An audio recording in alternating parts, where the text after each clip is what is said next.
नमस्कार। आज मैं फिर आपके सामने अपराध की एक और घटना लेकर आया हूँ। आज के अपराध के बारे में मैं बता दूं कि हमारे एक बहुत ही नियमित श्रोता, किस्सा गोई परिवार के बहुत पुराने सदस्य श्री दिनेश कुमार शुक्ला जी हैं, गोरखपुर से। वो कई तरह से किस्सा गोई परिवार की मदद करते हैं। आज उन्होंने अक्टूबर की एक पेपर कटिंग और कल की एक पेपर कटिंग, जो वहाँ स्थानीय एडिशन गोरखपुर एडिशन में अमर उजाला में छपी हुई है, उसको भेजा। खबर पढ़कर मैं भी चौंक गया। मैंने सोचा परिवार के लोगों के साथ, यानी अपने किस्सा गोई परिवार के साथ आज इसी खबर को साझा करूंगा। बात 21 अक्टूबर 2021 की है। एक महिला एसएसपी गोरखपुर के पास उनके कार्यालय में एक प्रार्थना पत्र लेकर उपस्थित हुई। महिला हाव भाव से पढ़ी लिखी, बाहर की रहने वाली और बाकी जो स्त्रियोचित गुण जो होते हैं महिलाओं में, चपल, इस तरह की महिला थी। उसका नंबर आया, वो भीतर गई। एसएसपी गोरखपुर श्री विपिन टाडा ने पूछा, बताइए आपको क्या तकलीफ है। उसने बताया कि मेरा नाम मनचली है और मैं पहले पुरुष थी और मैंने दिल्ली में ही अपना यौन परिवर्तन कराया है, लिंग परिवर्तन कराया है। एसएसपी भी चौंके। उन्होंने कहा कि ये जो आवाज़ आपकी लड़कियों जैसी है, ये यौन परिवर्तन के पहले की है या बाद की है। उसने कहा, नहीं साहब, मेरी आवाज़ सामान्य मर्दों की तरह भारी आवाज़ थी। यौन परिवर्तन और उसके बाद जो हार्मोन थेरेपी का पूरा कोर्स अस्पताल में मुझे कराया गया, उसके बाद मेरी आवाज़ बिल्कुल लड़कियों जैसी हो गई है। एसएसपी साहब पूरी बात सुनकर भौचक्के से रह गए। फिर उन्होंने बताया, बताइए कैसे आना हुआ आपको, क्या तकलीफ़ है, क्या परेशानी है जिसकी वजह से आपको इस कार्यालय तक आना पड़ा। उसने बताया कि लिंग परिवर्तन के बाद गोरखपुर के गोला थाना क्षेत्र के एक इलाके उरुवा में रहने वाले एक लड़के से उसने दिल्ली में ही शादी कर ली थी और बतौर पति पत्नी वो दिल्ली में ही रह रहे थे। 4 महीने बतौर पति पत्नी रहने के बाद वो लड़का अचानक एक दिन घर में रुपया, जेवर, जो कुछ भी मेरा था, वो लेकर चला गया। 4 महीने तो वो बतौर पति पत्नी रहे। उसके पहले करीब 7 साल वो दोनों ही पुरुष थे, लेकिन एक साथ रहते थे। उसने अपने सारे मोबाइल बंद कर लिए। उसका एग्जैक्ट पता, वो कहाँ का रहने वाला है, ये मुझे पता नहीं था।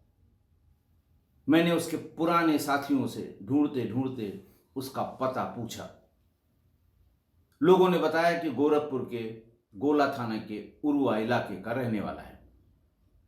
मैं वहां से सीधे अपना थोड़ा बहुत सामान लेकर यहां आ गई कि लगता है कोई कंफ्यूजन हो गया है, उसे अपने साथ ले आऊंगी या उसके साथ मैं रहना शुरू करूंगी।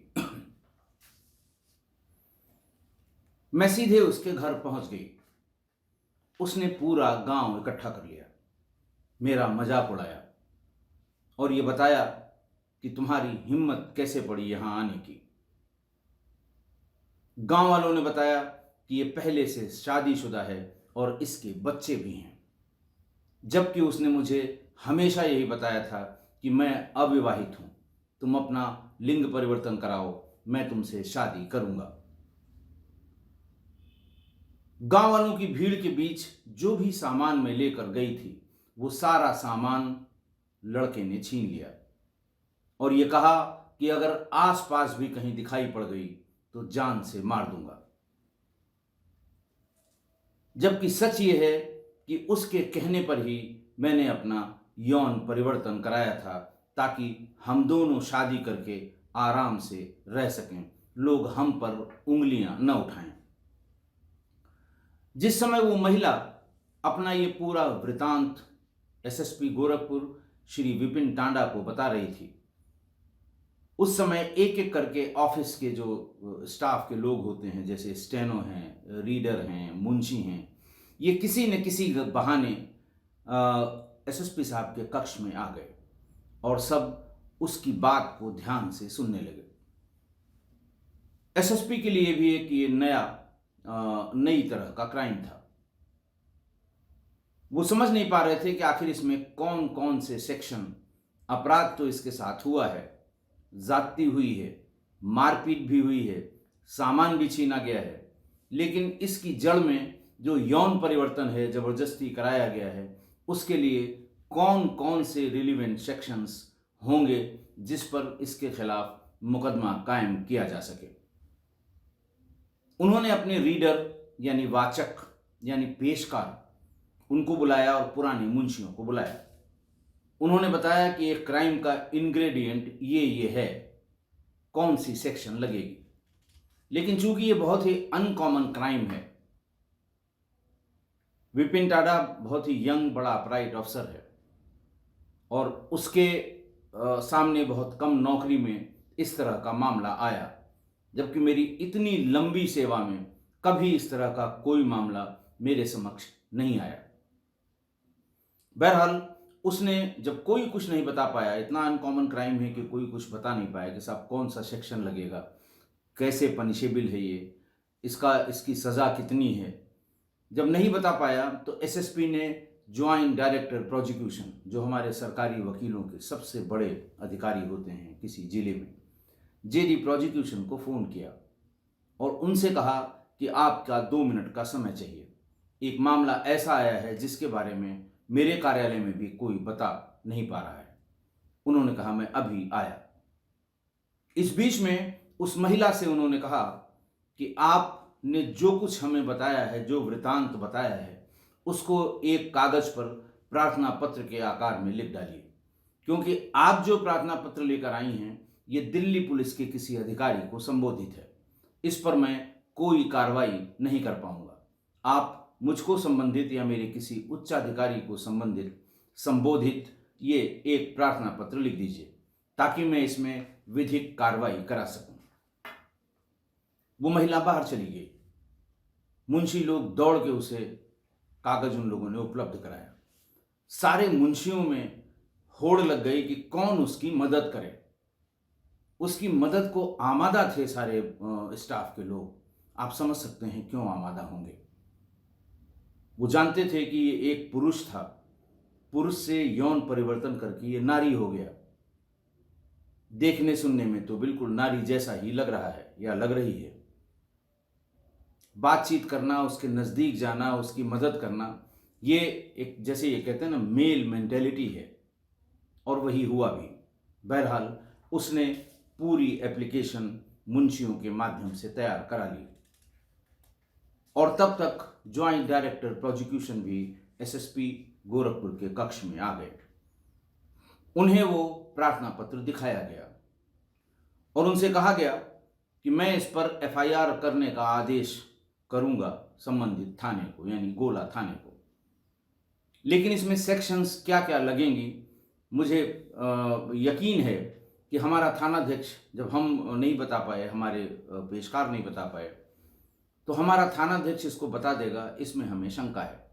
लिहाजा आप संबंधित थानाध्यक्ष को जब इस पे एफआईआर का आदेश करा के मैं भेजता हूँ तो उसकी मदद कर दीजिए कि कौन कौन से इंग्रेडिएंट किस क्राइम के इसमें हैं और उसका कंसर्निंग सेक्शन कौन कौन है, ताकि एक प्रॉपर एफआईआर लिखाई जा सके और उस दोषी व्यक्ति के विरुद्ध, अगर दोष उसका साबित होता है विवेचना में, उसके विरुद्ध कार्रवाई की जा सके। थाने पर एफआईआर लिख ली गई। ज्वाइंट डायरेक्टर प्रोसिक्यूशन ने थानाध्यक्ष की मदद की। उसमें transplantation of human organ act 1994 की रिलीवेंट सेक्शंस लगाई गई। ये ध्यान रखिएगा कि ये तब इन्फोर्स हुआ था जब किडनी और लीवर के प्रत्यारोपण की बहुत शिकायतें अस्पतालों से आती थी। गरीब लोगों को दूसरे बहाने से भर्ती करके उनकी किडनियां निकालकर बहुत ऊंचे ऊंचे दाम पर बेची जाती थी। तब ये एक्ट लाया गया था और इसमें सज़ा बहुत भरपूर है। 10 साल की सज़ा और 1 करोड़ रुपए का अर्थदंड यानी fine to the tune of 1 crore rupees on different provisions of this Transplantation of Human Organs Act 1994। दूसरी सेक्शन लगाई गई आईपीसी की 320 यानी यौन अंगों को विच्छेद करके उसको नुकसान पहुंचाना, इसमें भी सजा 10 साल की है। दूसरी सेक्शन लगाई गई 326 खतरनाक तरीके से अंगों से छेड़छाड़ करना, सजा फिर वही 10 साल। आईपीसी 328 खतरनाक द्रव्य पिलाना, इसमें भी सजा 10 साल की और जुर्माना अलग से। 379 379 नॉर्मल धारा चोरी करने की, उसके इंग्रेडिएंट एप्लीकेशन में मौजूद थे, इसलिए 379 भी लगाया गया। 406 यानी अमानत में खयानत, जो बॉन्ड था, जो कॉन्ट्रैक्ट था, वो तोड़ा गया। साथ रहने का, पति पत्नी के रूप में रहने का यौन परिवर्तन के बाद इसे तोड़ा गया। 406 आईपीसी की ये धारा भी उस एफआईआर में लगाई गई। अगली धारा लगाई गई 506 की, जान से मारने की धमकी देना। यानी अगर ये सारे जुर्म साबित हो जाएं तो बहुत लंबे समय तक अपराधी जेल में रहेगा और 1 करोड़ रुपए या उससे कुछ ज्यादा अलग अलग सेक्शंस में उसे जुर्माना भी भरना पड़ेगा। इस बीच में उसको, जिसके विरुद्ध ये एफआईआर लिखाई गई थी, उसका नाम था मुमताज, वो फरार हो गया। पुलिस ने बहुत बार दबिश दी, तमाम रिश्तेदारों को बिठाया, लेकिन वो नहीं मिला।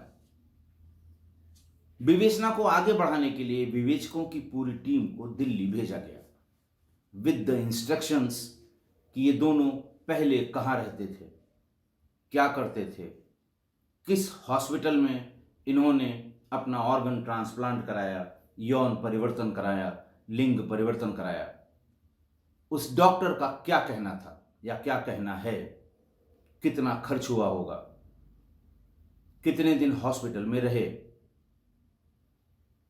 उसके बाद जहां ये काम करते थे वहां इस तरह के स्टेटमेंट्स के इन दोनों में कैसे संबंध थे। खैर, टीम रवाना हुई और 10 दिन बाद आकर उसने एसएसपी के समक्ष उपस्थित होकर ये बताया कि साहब, लड़की की शिकायत कमोबेश सही है और हम लोगों ने सब संबंधित से बात की और सबका रिटर्न स्टेटमेंट रिकॉर्ड कर कर ले आए हैं।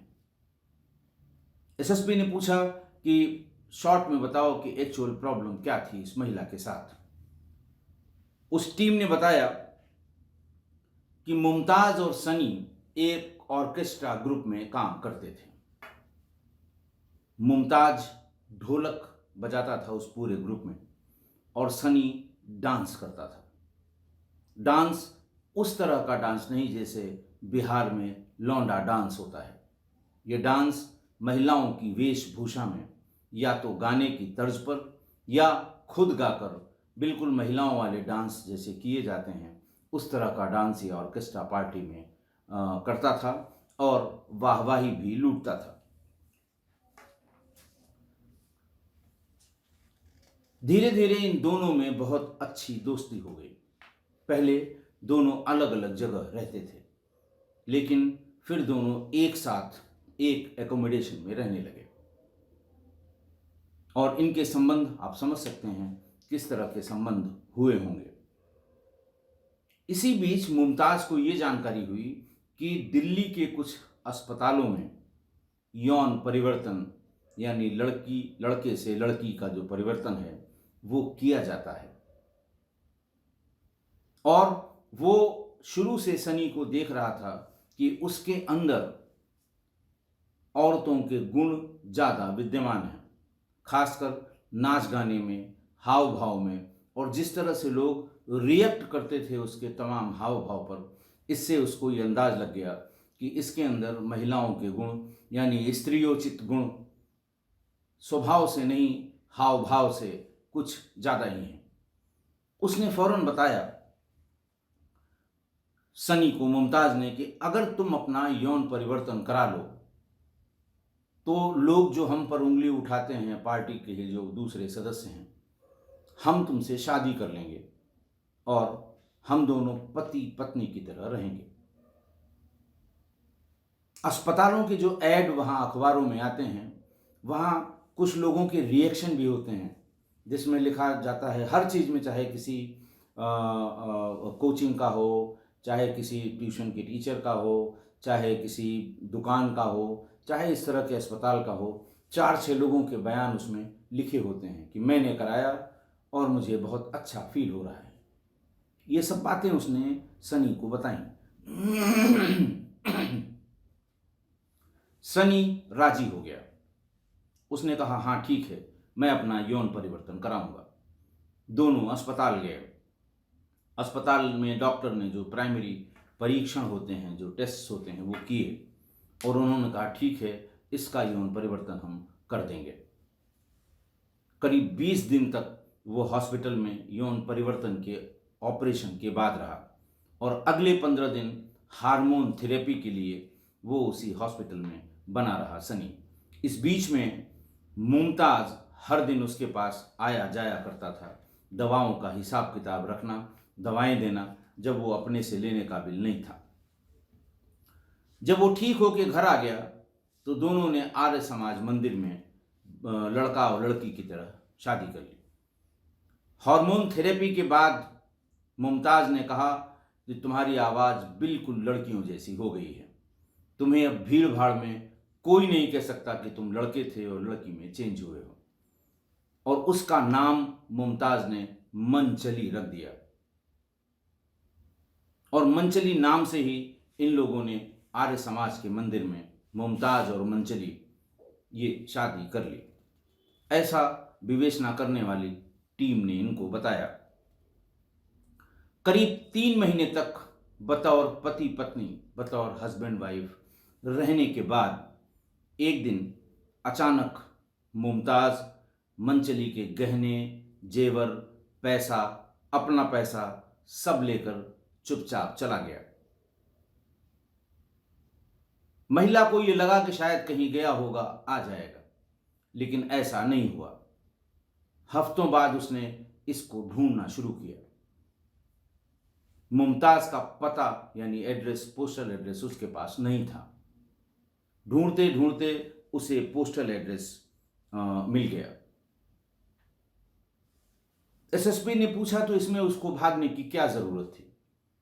तो अपना असेसमेंट या अपना पॉइंट ऑफ व्यू या अपना व्यू टीम ने बताया कि जैसे ही इसकी आवाज़ लड़कियों जैसी हुई, इसकी डिमांड अलग अलग पार्टीज में बहुत बढ़ गई और ये पहले से 4 गुना 5 गुना पैसा लेने लगी। अचानक जैसे वो कहते हैं महफिलें रौनक होने लगी। लेकिन मुमताज तब भी ढोलक बजाने का काम करता था और अब भी ढोलक ही बजाता था। उसके पैसे में कोई इजाफा नहीं हुआ, कोई बढ़ोतरी नहीं हुई। उसे जितना पैसा पहले मिलता था उतना ही पैसा अब भी मिल रहा था। शायद इसी कारण से कि अचानक उसकी कदर कम हो गई और अचानक यौन परिवर्तन के कारण मनचली की कदर मार्केट में ज़्यादा होने लगी, इसलिए शायद उसे बुरा लगा हो, शायद उसके दिमाग में कुछ आया हो, बाकी चीज़ें लेकर चला गया। ये रीज़न जो समझ में आया था विवेचना करने वाली टीम को, वो अपने एसएसपी को बताया गया।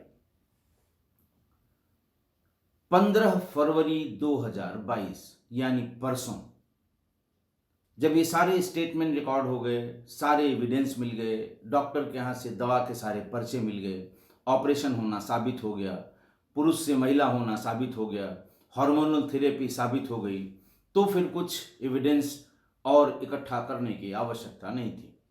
तब सिर्फ और सिर्फ मुमताज को अरेस्ट यानी गिरफ्तार करने की बात बाकी रह गई थी। तो 15 फरवरी 2022 यानी परसों पुलिस ने मुमताज को गिरफ्तार कर लिया। कल अमर उजाला के गोरखपुर एडिशन में पुरानी पूरी खबर और इसकी गिरफ्तारी की खबर भी छपी है, जो 16 फरवरी यानी कल की अखबारों में छपी है। श्री दिनेश शुक्ला ने उसकी भी कटिंग मुझे भेजी है, मैं आज कम्युनिटी में शेयर करूंगा। उसमें एक घटना और दी हुई है कि गोरखपुर के लिए यौन परिवर्तन की ये दूसरी घटना है। पहली घटना जब हुई थी तो इसका अखबारों में बहुत बवाल मचा था। एक अच्छा परिवार, रेलवे के किसी अधिकारी का परिवार, जिस परिवार में 4 बहनें और 1 भाई था। इस बीच में पिता की मृत्यु हो गई तो उस भाई, जिसका नाम राकेश था, उसको आइजेट नगर यानी ईस्टर्न रेलवेज का जो हेडक्वार्टर है, जो उसका डिवीज़न है बरेली में, आइजेट नगर डिवीज़न, उसमें उसे नौकरी मिल गई 19 मार्च 2003 को अपनी पिताजी की जगह पर। उसके बाद उसने अपनी बहनों, अब उसकी शादी की आने लगी बात, लड़का पढ़ा लिखा, रेलवे में नौकरी करने वाला, तो आप समझ सकते हैं इधर उत्तर भारत में फिर शादी करने वाले आफत मचा देते हैं। जब शादी की बात हुई तो एक बार वो घर गया, यानी गोरखपुर गया, और उसने अपनी बहनों और माँ को ये बताया कि मेरा शरीर तो पुरुषों जैसा है, लेकिन मेरे मन में जो ख्याल आते हैं वो बिल्कुल महिलाओं की तरह हैं। मेरे सपने, मेरे ख्याल, ये सब चीज़ें जो हैं वो सिर्फ महिलाओं के हैं। लेकिन ये बात परिवार वालों की समझ में नहीं आई और उन लोगों ने उसकी शादी करा दी। राकेश ने शादी में पहली रात में ही या पहले ही दिन अपनी पत्नी को अपनी समस्या से अवगत करा दिया कि मैं पुरुष तो हूँ, लेकिन मेरी मानसिकता, मेरे सपने, मेरे ख्यालात, जो कुछ हैं वो सब महिलाओं की तरह हैं। खैर, दोनों लोगों में म्यूचुअल डाइवोर्स फाइल किया गया और हो गया। लड़की समझदार जरूर रही होगी, वरना ऐसी हालत में तो इतने मुकदमे लिखाती हो, लेकिन उसको लगा होगा कि इसमें इसकी बेचारे की कोई गलती नहीं है, घर वालों की गलती है, उन्हें शादी नहीं करनी चाहिए थी। बहरहाल म्यूचुअल डाइवोर्स फाइल किया गया और ये दोनों अलग हो गए, तलाक हो गया। 2017 में राकेश ने लिंग परिवर्तन दिल्ली जाकर करा लिया और अपना राकेश से नाम बदलकर सोनिया कर दिया। बाकायदे इसका गजट नोटिफिकेशन कराया, अखबारों में छपवाया कि आज से मैं वल्द फलाना, रेजिडेंट ऑफ फलाना, मेरा नाम राजेश की जगह सोनिया होगा। चूंकि अब चूंकि अब राकेश का स्टेटस रेलवे के महिला कर्मचारी के रूप में जाना जाता है, इसलिए उसका नाम मैंने थोड़ा इधर उधर करके आपको बताया है। अब जहाँ कहीं वो नौकरी कर रहा होगा, मैं नहीं चाहता कि उसको सिर्फ इस बात के लिए परेशान, प्रताड़ित या मजाक उड़ाया जाए कि उसने अपना लिंग परिवर्तन कराया है। आज की घटना में मुमताज़ ने जब ये जान लिया कि सनी में औरतों के गुण हैं और उसका व्यवहार औरतों जैसा ही है, तो जब वो डांस करता है तो बिल्कुल वैसे ही हाव भाव जैसे कोई महिला, कोई लड़की करती है। तो और ये भी उसको पता लग गया कि अस्पताल में यौन परिवर्तन संभव है, तो वो सनी को बार बार दबाव में लाने लगा कि तुम अपना यौन परिवर्तन करा लो, हम दोनों शादी करके एक साथ पति पत्नी के रूप में रहेंगे। लेकिन उसका दिमाग दूषित था, उसके मन में कुछ और था। उसका दूषित दिमाग और मनोविकार, जिसके कारण जैसे ही उसका मन भरा, एक दिन सब रुपया पैसा समेट के वहां से भाग निकला। मैंने इतनी लंबी सर्विस में एक तो इस तरह का कोई मामला नहीं सुना, दूसरा ट्रांसजेंडर्स के बारे में भी मैंने कभी नहीं सुना कि इन्होंने अपना कहीं यौन परिवर्तन कराया हो, कि यौन परिवर्तन करा के हार्मोनल थेरेपी कराएंगे तो ट्रांसजेंडर्स की आवाज साफ साफ अलग अलग पहचान में आती है। अगर किसी ट्रांसजेंडर की आवाज महिलाओं जैसी हो जाए, क्योंकि उनके लिए ये आसान है ऐसा करना, यौन परिवर्तन या लिंग परिवर्तन कराना, लेकिन फिर भी मैंने नहीं सुना कभी कि किसी ने, हो सकता है कराया हो, लेकिन मेरी जानकारी में, मेरे इतने लंबे कैरियर में आज तक कभी कोई ऐसा प्रकरण नहीं आया जिसमें किसी ट्रांसजेंडर ने अपना यौन परिवर्तन कराया है। फिर आखिर इस तरह के जो लक्षण हैं, इस तरह की जो बातें हैं, ये कैसे माँ बाप के निगाहों से बच जाती हैं, ये मेरी बात समझ से परे है। मैं इसके पहले के भी कई एपिसोड्स में किस्सा गोई परिवार के अपने सम्मानित सदस्यों से ये अपील भी कर चुका हूँ, उनको मैं बता भी चुका हूँ, समझा भी चुका हूँ कि अगर घर में किसी छोटे बच्चे में अचानक वो उसकी जो इंट्रोवर्ट बिहेवियर है वो बढ़ता चला जाए और उसके अंदर जो बिहेवियरल चेंजेस हैं वो असामान्य हों, तो आप तुरंत किसी अच्छे साइकोलॉजिस्ट को दिखाइए। मार्केट में भरे पड़े हैं, और इस विषय के अच्छे डॉक्टर को दिखाइए। हो सकता है शुरुआत में ही उसकी समस्या का निदान हो जाए, वरना बच्चा जब बड़ा होगा तो फिर आपके लिए पछताने के सिवा और कुछ नहीं होगा। और दूसरा, अगर बच्चे के अंदर ऐसा कोई व्यवहार है, इसमें शर्म की कोई बात नहीं है। आप देखिए ना, किसी भी प्लांट प्रोडक्ट को देख लें, किसी भी एनिमल के प्रोडक्ट को देख लें, सब एक जैसे तो नहीं होते। नेचर है, कहीं कमी होती है, कहीं बेसी होती है। तमाम जो बच्चे हैं वो मंदबुद्धि होते हैं, दिव्यांग होते हैं। ऐसे ही हो सकता है कि ये भी एक जेनेटिकल कारण हो। आप उसे पता कर लें, डायग्नोज करा लें, डॉक्टर की राय ले लें, और फिर जैसा कहा जाए कि उसको उसी तरह विकसित होना है या उसको चेंज कराना है या उसे चेंज होना है, जो राय दी जाए उस बच्चे के साथ उसको मानसिक रूप से कुंद न करें। अगर इलाज संभव है तो इलाज कराएं, वरना उसे जैसा नेचर चाहता है वैसे ही विकसित होने दें। आपकी जानकारी में होगा तो आप वैसी गलती नहीं करेंगे जैसा वो 4 बहनों के भाई ने किया था कि घर वालों ने ज़बरदस्ती शादी की और पहले ही दिन जानकारी होने पर तलाक फाइल हो गया। आशा है आप मेरी इस बात से सहमत होंगे। आज के लिए बस इतना ही। और ये ऐसा कंट्रोवर्शियल विषय है, आपको अगर इस बारे में कुछ कहना है, आप इस बारे में कुछ जानते हैं, आप अगर इसके मनोविज्ञान को समझते हैं, आपकी नज़र में इसका कोई ऐसा फेमस डॉक्टर भारत में मौजूद है, तो आप ज़रूर मेल करके या कमेंट बॉक्स में बताएं, ताकि हो सकता है किसी बच्चे का, किसी पेरेंट का भला हो जाए। आशा है आप मेरी बात से सहमत होंगे। मेल आईडी हमारी वही है, rajeshpande61@gmail.com। आप डिस्क्रिप्शन बॉक्स में भी मैंने इसको रख दिया है, आप वहाँ से भी देख सकते हैं। लेकिन ज़रूर बताएं, ये एक ऐसी समस्या है जो परिवार खराब कर देती है, लेकिन समस्या है तो है, हमें उससे भी पार पाना है। आज के लिए इतना ही। बहुत बहुत धन्यवाद।